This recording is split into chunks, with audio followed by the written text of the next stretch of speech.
Hi there, in this tutorial I will take you through the steps on how to update or reset the password of your custom email in your cPanel. My name is Nanadra from StomaHost. Let's get started.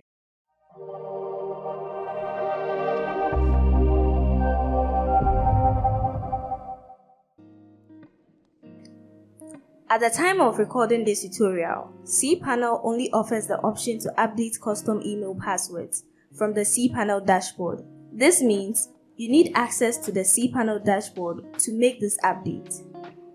Log into your cPanel. Click on Email Accounts in the Email section. This takes you to your email accounts page.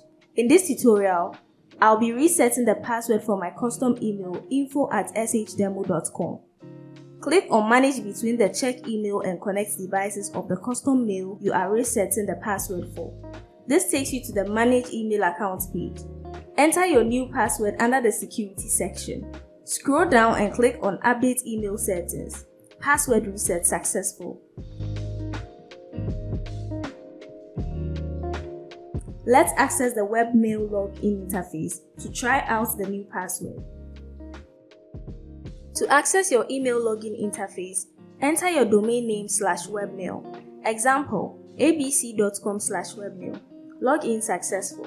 This brings us to the end of today's tutorial. Thank you for watching this tutorial. If you have any questions, you can call our support line or send us a message on our website. And don't forget to like and subscribe to our channel.